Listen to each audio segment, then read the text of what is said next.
안녕하세요. 오늘은요, 진짜 역사상 가장 유명한 책 중 하나에 얽힌 완전 놀라운 이야기를 한번 파헤쳐 볼까 합니다.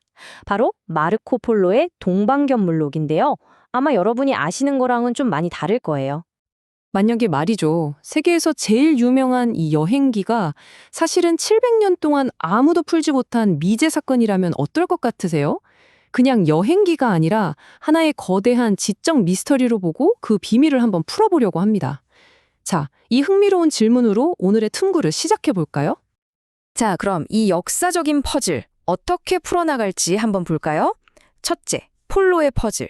둘째, 감옥에서의 구술. 셋째, 뒤죽박죽이 된 필사본 문제. 넷째, 드디어 탐정, 율대령이 등장하고요. 다섯째, 그가 쓴 해결 방식. 그리고 마지막으로 어떻게 이 책이 다시 태어나는지. 이 순서대로 700년 묵은 미스테리를 차근차근 따라가 보겠습니다. 자, 첫 번째 단계, 폴로의 퍼즐입니다. 이 모든 미스테리의 시작이 뭐냐면요. 마르코 폴로의 책이 고전 중에 고전이긴 한데 사실은 이게 수많은 모순이랑 오류로 가득 차 있다는 바로 이 문제점에서부터 시작해야 합니다. 이게 진짜 믿기 힘든데요. 마르코 폴로를 세상에 알린 바로 그 책이 사실은 깔끔한 기록이 전혀 아니었다는 거죠. 원본 텍스트를 보면 막 연대기가 뒤죽박죽 섞여 있고 도저히 앞뒤가 안 맞는 내용들이 수세기 동안이나 학자들 머리를 아프게 했던 겁니다. 아니, 그럼 이 모든 혼란은 대체 어디서부터 시작됐을까요? 이야기의 맨 처음으로 한번 돌아가 보죠.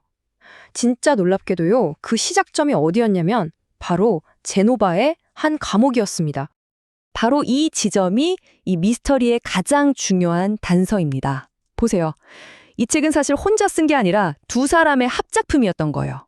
왼쪽은 엄청난 경험을 한 모험가 마르코 폴로, 그리고 오른쪽은 그 이야기를 받아 적은 작가 루스티첼로 다 피사. 근데 문제가 뭐냐면 이 작가가 원래 상상력을 마구 자극하는 그런 기사도 로맨스를 쓰던 사람이었다는 거죠. 자, 이런 사람이 과연 폴로의 말을 얼마나 정확하게 옮겨 적었을까요? 바로 여기서부터 합리적인 의심이 시작되는 겁니다. 근데 문제가 여기서 끝이 아니에요. 설상가상으로 맨 처음 썼던 그 원고가 그만 시간 속으로 사라져버린 겁니다. 그러면서 퍼즐은 훨씬 더 복잡해졌고 오류가 오류를 낳는 악순환이 시작됐죠. 이 타임라인을 한번 보세요. 수세기 동안 이 책에 무슨 일이 있었는지 한눈에 보입니다. 1298년에 처음 나와서 1871년까지. 이게 전부 손으로 베껴지고 또 여러 언어로 번역이 됐잖아요.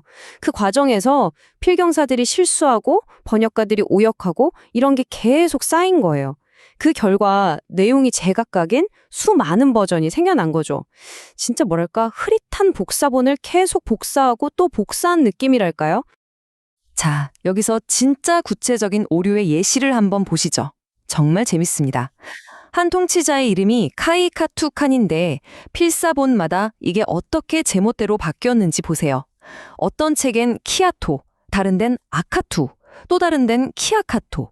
이게 다 같은 사람을 가리키는 이름이라니 정말 황당하지 않나요? 이런 식으로 책 전체가 오류투성이가 되어갔던 겁니다. 이렇게 혼란스러운 상황에서 드디어 이 이야기의 주인공이 등장합니다. 600년이나 묵은 이 미제 사건을 해결하기 위해 마치 운명처럼 나타난 19세기의 학자. 바로 헨리 율 대령입니다. 이 율 대령이라는 사람은요, 정말 이 미스터리를 풀기 위해 태어난 사람 같았어요. 그에게는 완벽한 탐정의 도구함이 있었거든요. 인도와 버마에서 군인으로 복무한 경험 덕분에 현장을 볼 줄 알았고 페르시아와 아랍어에 능통해서 증거물을 파고들 힘이 있었죠. 게다가 지리학자이자 역사가였고 심지어 당대의 다른 탐험가들과 편지를 주고받는 네트워크까지. 이건 뭐 사건 해결에 필요한 모든 무기를 다 갖춘 셈이죠. 자, 그럼 이제 이 이야기의 하이라이트로 들어가 보겠습니다. 과연 율 대령은 어떤 방법으로 이렇게 복잡하게 얽히고 설킨 텍스트의 매듭을 풀어냈을까요? 율의 방식은 정말 현대의 과학수사, CSI 같았어요.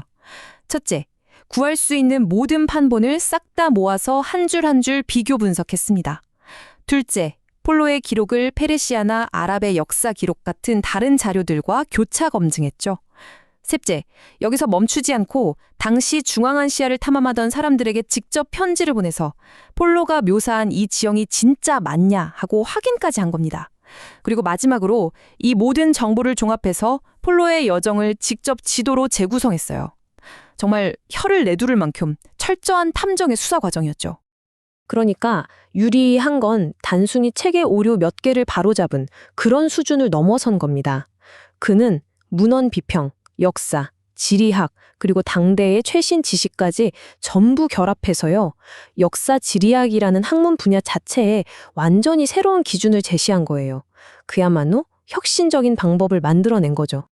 자, 이제 이 700년짜리 사건의 최종 판결로 넘어가 보겠습니다. 유래 작업이 갖는 의미는 그냥 몇 개 오류를 수정한 것, 그 이상이었습니다. 이 인용문이 율의 업적이 얼마나 대단했는지를 딱 보여줍니다. 율 이전의 중앙아시아를 리빙스톤 이전의 중앙아프리카에 대담하게 비유하는 작가가 한둘이 아니다. 이게 무슨 말이냐면요. 율 덕분에 서구 세계가 비로소 중앙아시아라는 미지의 세계를 제대로 정확하게 이해하게 됐다는 뜻입니다. 마치 탐험가 리빙스톤이 아프리카 대륙의 지도를 세상에 알린 것처럼 율은 중세아시아의 잊혀진 지도를 되살려낸 거나 마찬가지였던 거죠. 바로 이겁니다. 그의 궁극적인 성취는요. 그는 엉망진창이 된 책 한 권을 바로잡음으로써 서구인들의 머릿속에 있던 아시아의 지도를 완전히 새로 그려버린 거예요. 결국 책이 묘사한 그 여정만큼이나 그 책 자체가 겪어온 역사가 훨씬 더 중요해진 그런 위대한 순간이었던 겁니다. 네, 우리 모두 마르코 폴로의 그 위대한 여정에 대해서는 아주 잘 알고 있죠. 하지만 오늘 우리가 함께 따라가 보니 이야기는 뭘 보여줄까요? 바로 하나의 지식이 어떻게 보존되고 또 잊혔다가 마침내 다시 발견되는가 하는 그 과정 자체가 또 하나의 위대한 모험이라는 사실을 말입니다. 그래서 마지막으로 이 질문을 여러분께 던지고 싶습니다.